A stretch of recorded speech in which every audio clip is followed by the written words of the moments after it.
Now, the one thing I know is that we're not going to debate dad jokes because nobody can compare to you with that. So I want to ask you, though, all right, so you know the Guardians. We're going to typecast you a little bit here about Ohio baseball. But the Guardians have always been known for their pitching. And they've got some great young arms in the organization. Tanner Bybee, Logan Allen, Gavin Williams, Tristan McKenzie, all these young guys that they've had. But they don't hit. And so, we talked about Jazz Chisholm for Zach Gallen trade that the Marlins and Diamondbacks did before.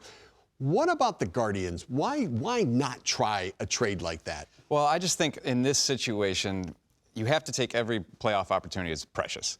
And they still have a playoff opportunity. It's still right there in front of them. Granted, they are relying on some pretty young pitchers to get there and to advance, but it's still there for the taking. I think if you remove one of these guys from that equation, no matter what you're getting back, you're robbing your greatest strength. And I think that's too much of a setback to overcome. So 4 games behind the Minnesota Twins right now, and part of it is because they don't hit enough. Yeah. And at some point for the future, you've got to get to the point where you get some balance to your pitching. I would actually consider really trading one of the guys. Now, it makes it more difficult because of Shane Bieber. Bieber being down, placed on the 60-day IL now from paperwork transaction just with his coming back. And so they've got to try to hold the fort. They're 4 games behind. As currently constructed, can this roster, with the offense that exists and the young pitchers that are there, compete and challenge the Twins? They can compete and challenge the Twins. It's what's lurking beyond the Twins if you get into October that's probably the bigger issue. But yeah, I think they can still hang with the Twins. But, it is a question of how much do you push your young starters, That's always a question in our game. You see the Marlins with Yuri Perez sending him down in the midst of their competitive race. So it's a tough one, but you do have a point in the big picture in terms of just creating better balance here, because you have to go back to Manny Ramirez is the last time this team drafted and developed an outfielder that hit 30 home runs in a season. And they're the best with the pitching, though. So what is the issue there? Why is it only pitching dominant and no hitters being developed? To an extent, that's what they're trying to figure out. And you've seen them really shift.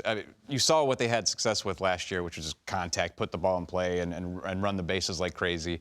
And that's really what they're drafting and developing right now. You look at the 2023 draft and what they came out with. That's an intense focus of theirs. I don't know if that's necessarily the good or bad moving forward, but they've picked a lane, at least, in terms of what they want to develop. Well, we know what they haven't developed, and it's power in the outfield. Well, a lot of teams looking for young starting pitchers that have some controllability. The Guardians certainly have it. I would suggest making one of those deals, trying to add a bat to see if he can't get that offense going. All right, so we take a look at the other team in Ohio. Now, I'm from Michigan. This is a little hard for me talking about Ohio teams. All right, should the Reds trade Jonathan India? There are reports out there that Jonathan India would be the guy they'd make available to try to bring in some young, controllable pitching. Former National League Rookie of the Year. He's performing at kind of an average Major League second baseman rate, but he's also a real leader on this team. He's the fiery guy. Of the young guys that are there, he's got a little more experience. The notion of trading Jonathan India for the Reds, how do you feel about it? I'm all for it, honestly. I know there's some diciness to that because this is a guy who's performed well for them in the past, and you hear about the leadership conversation and what he means in that clubhouse, and I get all of that. But this is where they're strongest. This is where they're deep, is in the infield. We see it again with, Encarnacion Strand comes up. They have options in the infield, and this is what the trade deadline is about, is using your depth to address your weaknesses.